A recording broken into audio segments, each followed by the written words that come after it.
വെറുതെ ഇരിക്കാൻ പറ്റാത്തപ്പോൾ വരുന്ന ഐഡിയാസ് ഉണ്ടല്ലോ ഗൈസ്, അങ്ങനെ വന്നിട്ടുള്ളൊരു ഐഡിയ ആണിത്. അതായത് ഒരു കുഞ്ഞ് കമ്മൽ ഉണ്ടാക്കാൻ വേണ്ടിയിട്ട് പെട്ടെന്ന് വന്ന ഐഡിയ ആയതുകൊണ്ട് തന്നെ ഈ കമ്മൽ ഉണ്ടാക്കാൻ വേണ്ടുന്ന അത്യാവശ്യ സാധനങ്ങളൊന്നും എൻ്റെ കയ്യിലില്ല. അവശ്യ സാധനങ്ങൾ മാത്രമേ ഉള്ളൂ. അതായത് കമ്മൽ ഉണ്ടാക്കാൻ നമുക്ക് ട്രാൻസ്പെറൻറ്റ് ഷീറ്റ് വേണം, B7000 വേണം. ഇതൊക്കെ ഉണ്ടെങ്കിൽ നല്ല ഭംഗിയായിട്ട് കിട്ടും. ഇതൊന്നും എൻ്റെ കയ്യിലില്ല. എൻ്റെ കയ്യിലുള്ളത് ഇപ്പോഴേ പണ്ടെപ്പോഴോ കട്ട് ചെയ്ത് വെച്ചിട്ടുള്ള, കളയാൻ വേണ്ടി വെച്ചിട്ടുള്ള ക്യാൻവാസ് ഷീറ്റ് 2 പീസ് ഉണ്ട്. നമ്മൾ ചുരിദാർ നെക്കിലൊക്കെ വെക്കുന്ന ക്യാൻവാസ് ഷീറ്റ് 2 പീസ് എടുത്തിട്ടുണ്ട്. പിന്നെ നമ്മുടെ ഡ്രസ്സിൽ സ്റ്റോൺ വെക്കുന്ന ഈ ഒരു ഗ്ലൂവും എടുത്തിട്ടുണ്ട്. പിന്നെയുള്ളത് ഇതേപോലത്തെ കുറച്ച് സ്റ്റോൺസ് ആണ്. ഇതൊരു ചെറിയ പീസ് മാത്രമേ എൻ്റെ കയ്യിലുണ്ടായിട്ടുള്ളൂ. ഉള്ളത് ഞാനിങ്ങനെ 3 പീസായി കട്ട് ചെയ്തെടുത്തിട്ടുണ്ട്. അതിൽ 2 എണ്ണം സെയിം ലെങ്ത്തിലാണ് കട്ട് ചെയ്തെടുത്തിട്ടുള്ളത്. ഈ ഒരു ക്യാൻവാസ് ഷീറ്റിലേക്ക് നമ്മൾ ഈ സ്റ്റോൺ ചെയിന് ഒരു സ്ക്വയറായിട്ട് ഒട്ടിച്ചെടുക്കാൻ പോവാണ്. ഈ 2 ക്യാൻവാസ് ഷീറ്റിലും ഞാനിപ്പോൾ ഇവിടെ 2 സെൻറ്റിമീറ്റർ വരുന്ന ഒരു സ്ക്വയർ വരച്ചെടുത്തിട്ടുണ്ട്. അതിലേക്കാണ് നമ്മൾ ഈ ഒരു സ്റ്റോൺ ചെയിൻ ഒട്ടിച്ചെടുക്കാൻ പോകുന്നത്.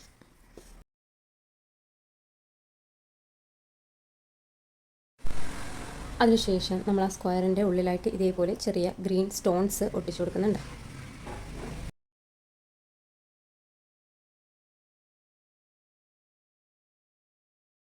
അതിനുശേഷം നമ്മൾ ഈ ഒരു ഗ്രീൻ സ്റ്റോൺ തന്നെ ഒരു 3 എണ്ണം ഒരു ട്രയാങ്കിൾ ഷേപ്പിൽ ചേർത്ത് വെച്ചിട്ട് അതിന് ചുറ്റും സ്റ്റോൺ ചെയിൻ ഒട്ടിച്ചു കൊടുക്കുന്നുണ്ട്. ഒരു സ്റ്റഡായിട്ട്, ഈ ഒരു ഹാങ്ങിങ്ങിന് സ്റ്റഡായിട്ട് യൂസ് ചെയ്യാൻ വേണ്ടി.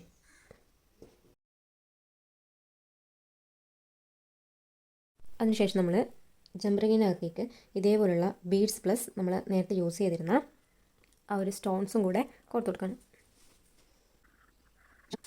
അതിനുശേഷം നമ്മൾ ഈ ജംപറിങ് ഒരു ഐപ്പിന്നിനകത്തേക്കിട്ട് ലോക്ക് ചെയ്യണം.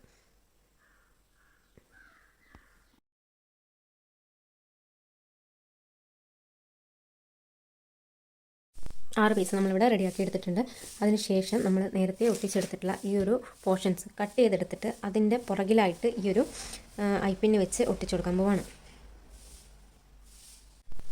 അതിന് മുന്നേ നമ്മൾ വീണ്ടും ഒരു ഗ്രീൻ സ്റ്റോണും കൂടെ വെച്ച് അതിന് ചുറ്റും ഈ സ്റ്റോൺ ചെയിനും കൂടെ ഒന്ന് ഒട്ടിച്ചെടുക്കുന്നുണ്ട്.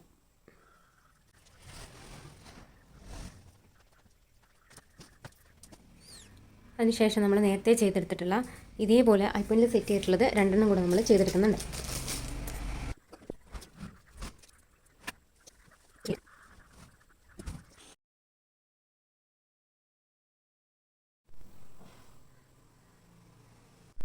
നമ്മൾ ആ സെറ്റ് ചെയ്ത് വെച്ചിട്ടുള്ള ഐപ്പിൻ നമുക്ക് വേണ്ട ലെങ്ത്തിലൊന്ന് കട്ട് ചെയ്തെടുക്കാം.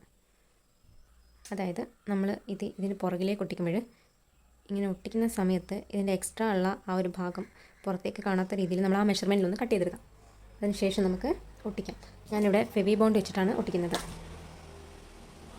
ഈ ഒരു പീസിൽ ഇന്നർ സൈഡിൽ വരുന്ന എഡ്ജൊക്കെ നമ്മൾ ഇതിന് ശേഷം ഒന്ന് വൃത്തിയായിട്ട് കട്ട് ചെയ്തെടുക്കണം. ഞാനിപ്പോൾ ഇവിടെ ഐപ്പിന് സെറ്റ് ചെയ്ത് വെച്ചിരിക്കുന്ന ഐപ്പിന് ഒട്ടിച്ചെടുക്കാൻ പോകണം.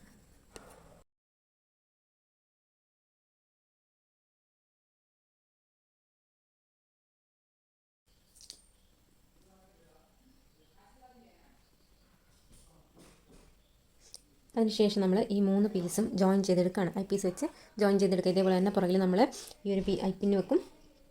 ഐ പീസ് അല്ല, ഐപ്പിന് വെക്കും. അതിനുശേഷം ഈ ഫെവി ബോണ്ട് വെച്ച് ഒട്ടിച്ചെടുക്കും. അപ്പോൾ നമ്മളിതൊക്കെ ഇവിടെ ഗ്ലൂ വെച്ച് ഒട്ടിച്ചെടുത്തിട്ടുണ്ട്. അതിനുശേഷം വേണമെങ്കിൽ നമുക്ക് ഇതിൻ്റെ പുറകിലും ഒരു ഷീറ്റ് വെച്ചൊരു ക്യാൻവാസ് ഷീറ്റോ അല്ലെങ്കിൽ എന്തെങ്കിലും ഒരു ഷീറ്റ് വെച്ച് നമുക്ക് ഒട്ടിച്ചു കൊടുക്കാവുന്നതാണ്. എൻ്റെ കയ്യിൽ ഇപ്പോൾ ഇല്ലാത്തതുകൊണ്ട് ഞാൻ ഒട്ടിക്കുന്നില്ല.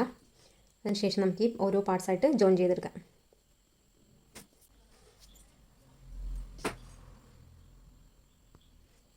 അതിനുശേഷം നമുക്ക് ഇതിൻ്റെ പുറകിലായിട്ട് ഇയർ സ്റ്റഡ് വെച്ച് ഒട്ടിച്ചിട്ട് യൂസ് ചെയ്യാവുന്നതാണ്. എൻ്റെ കയ്യിലിപ്പോൾ ഇയർ സ്റ്റഡ് ഇല്ല, അതുകൊണ്ട് ഞാനത് ഒട്ടിക്കുന്നില്ല.